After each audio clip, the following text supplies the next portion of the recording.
नमस्कार। आज मैं आपको विदलन के बारे में बताऊंगा।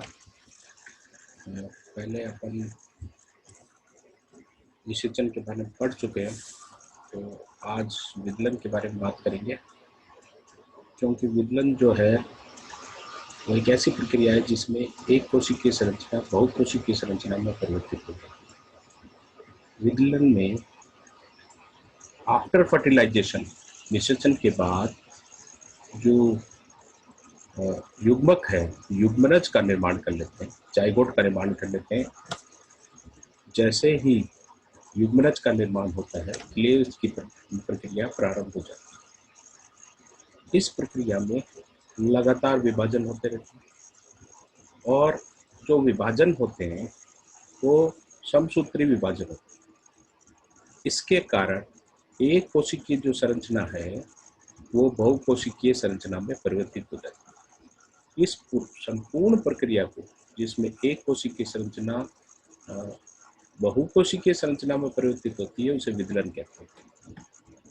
इसे हम परिवर्धन की प्रारंभिक क्रिया भी कहते हैं। इस प्रक्रिया में असंख्य कोशिकाओं का निर्माण होता है। इन कोशिकाओं में डिफरेंशिएशन यानी विभेदन की प्रक्रिया प्रारंभ होती है और ये जो विभेदन है, इसी के द्वारा जो बहुकोशिकीय जीव है उसमें विभिन्न प्रकार की संरचनाओं का निर्माण भी होता है। अब बात करें विदलन के लक्षण। देखिए, लक्षण क्या है। सबसे पहले एक कोशिकीय जो कोशिका है वो बहुकोशिकीय जटिल संरचना में परिवर्तित होती है। देखिए, विदलन में कोशिकाओं का बढ़ना वास्तव में उस आनुवांशिक पदार्थ को बढ़ाने से मतलब है जिसके द्वारा बनने वाला प्रोटीन या बनने वाली कोशिकाओं की संरचना या भविष्य निर्धारित। इसलिए विदलन की प्रक्रिया होती है ताकि कोशिकाएं जो है आकार में वृद्धि करे, संख्या में वृद्धि करे, आकार में वृद्धि न करे। विदलन के प्रारंभ में निषेचित अंडाणु में केंद्रक का कोशिका द्रव्य से अनुपात बहुत कम होता है। यानी केंद्रक जो है वो अनुपात है, यानी उसकी जो डेंसिटी है या उसकी जो संरचना है वो कम होती है अनुपात में। परंतु जैसे जैसे विदलन की प्रक्रिया होती है, अनुपात लगभग सामान्य एक जैसा हो जाता है। विदलन क्रिया में निषेचित अंडाणु समसूत्री विभाजन की तरह ही व्यवहार करता है। एक विभाजन में 2 संतति कोशिकाओं का निर्माण होता है और 2 से 4, 4 से 8, 8 से 16, 16 से 32 इस प्रकार से कोशिकाओं का निर्माण होता है। पुत्री कोशिकाओं का निर्माण होता है, संतति का निर्माण होता है। इन संतति या इन पुत्री कोशिकाओं को हम कोरक खंड कहते हैं। इन कोरक खंडों को जो है बाद में विकास में यानी उस जीव के परिवर्धन में उपयोग किया जाता है। निषेचित अंडाणु में विदलन क्रिया अत्यंत नियमित ढंग से होती है। उसका एक पर्टिकुलर पैटर्न होता है जिसके बारे में हम आगे बात करेंगे। उसी पैटर्न में ये विदलन की प्रक्रिया होगी और इसी विदलन की प्रक्रिया के द्वारा उस जीव का परिवर्तन निर्धारित होता है। जो कि प्लेन्स की बात करें, पैटर्न की बात कर रहे थे। युग्मनज में विदलन जो होता है विभिन्न तलों में, प्लेन्स मतलब एक निर्धारित पैटर्न होता है, उसी पैटर्न के द्वारा जो है विदलन की प्रक्रिया होती है। इस विदलन में जो पैटर्न है वो जो कोशिकाओं में स्पिंडल फाइबर्स की स्थिति है वो निर्धारित करे। यानी स्पिंडल फाइबर जिस प्लेन में बनेंगे, डिवीजन का प्लेन भी वही हो। ठीक है, तो इसमें है पहला है रेखांशित तल, मेरिडियन प्लेन। विदलन की खांच जब युग्मनज के ध्रुवीय अक्ष से अविलंब से गुजरती, यानी वो एनिमल पोल और वेजिटल पोल के बीच में से गुजरती है और लगभग दो समान भागों में विभाजित करे, यानी ये जो विदलन है वो कहलाएगा रेखांशित तल। ये एक्चुअली में जो फर्स्ट क्लीवेज होता है, फर्स्ट विदलन होता है वो होता है। उदाहरण मेंढक और चूजे के प्रथम विदलन। दूसरा है वर्टिकल प्लेन। जब विदलन खांच युग्मनज के एनिमल पोल और वेजिटल पोल के मध्य से न गुजरकर दाएं और बाएं से गुजरे, इससे जो कोरक खंड है वो दो असमान भागों में बन जाता है। यानी फर्स्ट जो डिवीजन होगा वो प्लेन जो होगा वो एनिमल और वेजिटल पोल के बीच में से या समानांतर न होकर दाएं और बाएं से, इसको हम वर्टिकल प्लेन कहते हैं। एग्जाम्पल एमिया चूजे का तृतीय विदलन, जिसमें देखिए आप यहाँ पे 3 कोशिकाएं दिखाई दे रही है आपको। इक्वेटरल यानी विषुवतीय प्लेन। जब विदलन खांच युग्मनज के एनिमल पोल और वेजिटल पोल के बीच में से गुजरे, यानी ऊपर और नीचे वाला भाग लगातार विभाजित हो जाए बराबर भागों में, ऐसा जो प्लेन होगा उसे विषुवतीय प्लेन, इक्वेटोरल प्लेन कहते हैं। एग्जाम्पल एम्बाइस्टोमा में ये जो 5वां विदलन है वो इस प्रकार का। चौथा है अक्षांशीय तल। ये विभाजन बिल्कुल उसी की तरह होगा, परंतु एनिमल पोल और वेजिटल पोल को काटता हुआ होगा। इसके फलस्वरूप 2 असमान कोरक खंड बन जाएंगे, एक वेजिटल पोल की तरफ और एक एनिमल पोल की तरफ। इसे हम अक्षांशीय तल या लैटिट्यूडिनल प्लेन कहेंगे। उदाहरण मेंढक और एम्फियोक्सिस का तृतीय विदलन। अब है पैटर्न्स ऑफ क्लीवेज। देखिए किसी भी जीव का जो विदलन है उसका जो पैटर्न है एक्चुअल में वो उसकी सिमेट्री को शो करता है, यानी वो किस प्रकार से उसके कोरक खंड व्यवस्थित होंगे वो उसकी आगे चलकर उस जीव की जो सिमेट्री है, सममिति है, उसको निर्धारित करता है। विदलन की प्रक्रिया में 2 मुख्य घटक होते हैं, यानी 2 मुख्य कारक होते हैं। पहला तो है कोशिका द्रव्य की मात्रा वितरण, पहला है। दूसरा है स्पिंडल का निर्माण, जो माइटोटिक स्पिंडल है वो किस प्रकार से बन रहा है, ये निर्धारित करता है कि उसका प्लेन, यानी जो उसका प्लेन है वो किधर होगा और कौन किस प्रकार का विदलन बना है। जैसे इस एग्जांपल में आप कई डायग्राम में इसमें देखिए, एक जो स्पिंडल फाइबर्स है वो एनिमल पोल और वेजिटल पोल के समानांतर है, आप लोग देखेंगे। तो पहला जो विदलन है उसे हम कहते हैं रेडियल क्लीवेज अरीय विदलन। यदि विदलन की द्वारा बनी ऊपरी पंक्ति के कोरखंड निचली पंक्ति के कोरखंडों के ठीक ऊपर हो, यानी एक दूसरे के ऊपर व्यवस्थित हो, तो इस प्रकार का जो विदलन होता है उसे रेडियल विदलन कहते हैं। यानी ऐसे जीव जिनमें कोरखंड ठीक एक दूसरे के ऊपर व्यवस्थित है, यानी पहला विदलन, पहला जो क्लीवेज होगा उसमें जो कोरखंड बने ठीक उसी के ऊपर नए बनने वाले कोरखंड भी होंगे, तो इसे हम रेडियल विदलन कहते हैं। उदाहरण के तौर पर इकाइनोडर्मेटा सी कुकुम्बर में कोर्डेटा के जो अधिकांश सदस्य उनमें, डायग्राम में आप इसको देख रहे हैं। दूसरा है स्पाइरल क्लीवेज। इस क्रिया में जो कोरखंड है, जो पहले बने कोरखंड है या नए बने जो कोरखंड है वो उसके ठीक नीचे ना उपस्थित होकर उसके एक तरफ दूसरी तरफ व्यवस्थित होते हैं। इस प्रकार के जो विदलन है उसे हम सर्पिल या कुंडली, इसमें जो कोरखंड है वो एक प्रकार का पैटर्न दिखाते हैं, यानी वो सर्पिल प्रकार का दिखा सकते हैं, पैटर्न दिखाते हैं। अगर हम इसको देखें तो ये ज्यादातर जो होता है वो दक्षिणावर्त होता है, यानी कि डेक्स्ट्रोल होता है। यदि उसके विपरीत वामावर्त बनता है तो उसे सिनिस्ट्रल कहते हैं। यानी 2 प्रकार का विदलन होगा, या दक्षिणावर्त होगा या वामावर्त होगा। उदाहरण एल्बेंथीज, एनिलिडा या मोलस्का संघ के सदस्य। अब बाइलेटरल क्लीवेज, द्विपार्श्व। कुछ जंतुओं में विदलन क्रिया द्वारा बने हुए 4 कोरखंड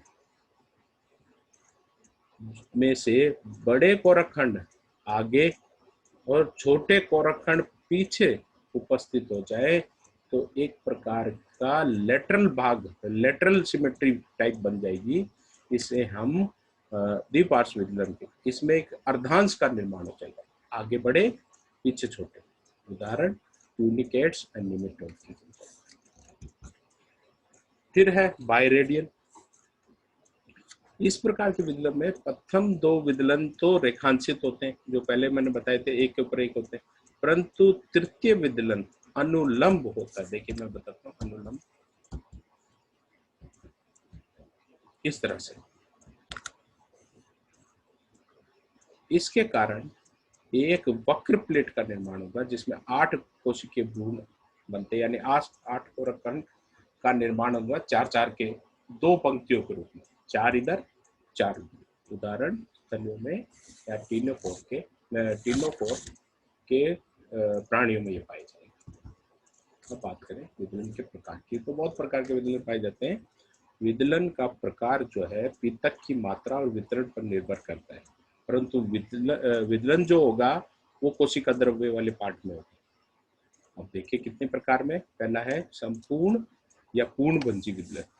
ऐसे जीव जिनमें पीतक की मात्रा बहुत कम होती है, तो ज्यादातर उसमें क्या होगा, कोशिका द्रव्य होगा।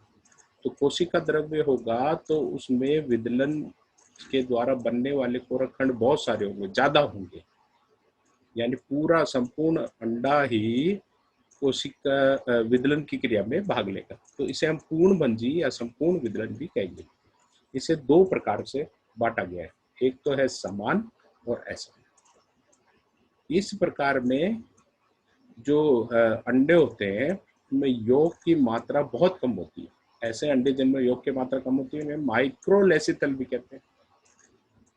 जब इन अंडों में जो कोरकखंड है वो समान रूप से पूरे अंडे में बनते हैं या वितरित होते हैं, उस समान रूप से उनका वितरण होता है। इस प्रकार के विदलन को हम समान विदलन भी कहते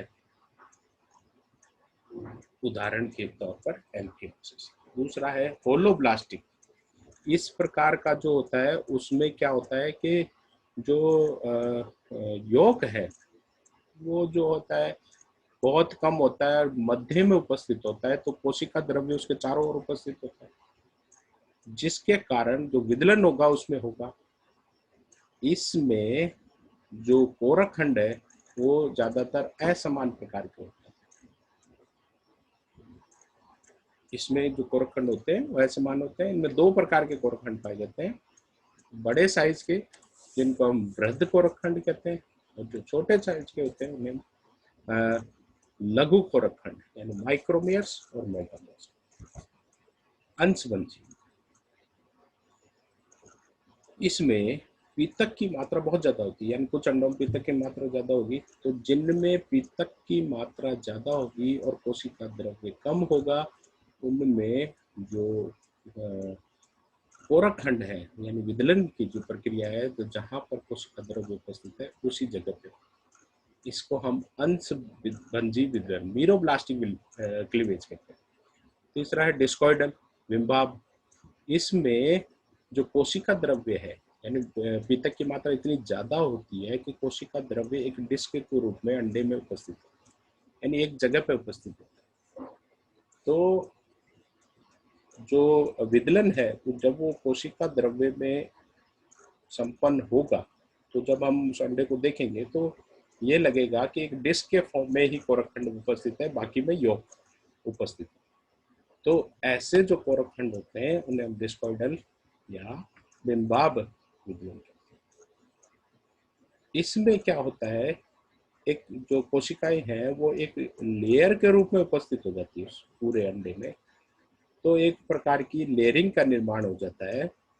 इसको हम जो लेयरिंग बन जाती है उसे हम एपिब्लास्ट कहते हैं, और जो नीचे वाली लेयरिंग है उसे हम हाइपोब्लास्ट कहते हैं। यानी 2 प्रकार की लेयरिंग एक प्रकार का निर्माण कर लेते हैं। ये देखिए जिस प्रकार से यहाँ पे ये देखिए आपके सामने है डिस्कॉइडल है ये, इसमें आपको दिखाई देगा कि यहाँ पर ये देखिए, ये जो है, ये वाला जूस, ये देखिए यहाँ पे दिखाई दे रहा है, ये जो है वो कोशिका द्रव्य वाला भाग, और ये जो है यहाँ पर देखिए ये वाला भाग, ये एक प्रकार की ग्रूव का निर्माण होता है, यानी एक प्रकार की लेयरिंग बन रही है। बाकी ये वाला जो भाग है ये वास्तव में क्या है,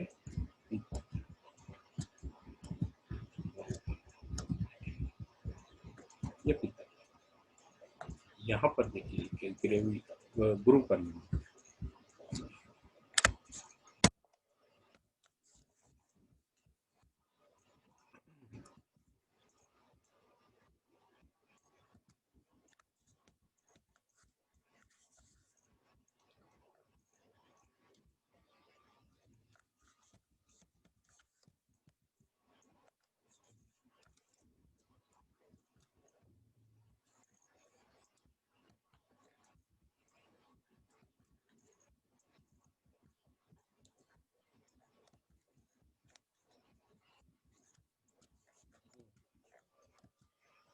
बात करें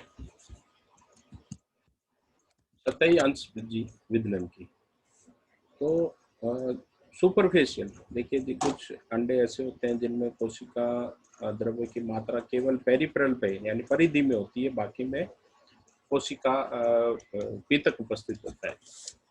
तो ऐसे जो अंडे हैं उन्हें हम अंशभंजी विदलन वाले अंडे कहते हैं। इनमें क्या होता है कि ज्यादातर यौक उपस्थित होता है, केवल चारों तरफ एक प्रकार की लेयरिंग के रूप में जो है साइटोप्लाज्म होता है, जिनमें ये विदलन की प्रक्रिया होती है। इसे हम ब्लास्टोडर्म भी कहते हैं। ये जो ब्लास्टोडर्म है आगे चलकर जो है एम्ब्रियोनिक मेम्ब्रेन्स का निर्माण, यानी आगे चलकर जो प्रोसेस होगा उसका निर्माण करती है। एग्जाम्पल है कीट में। अब देखिए कई बार क्या होता है कि विदलन की प्रक्रिया है उसको हम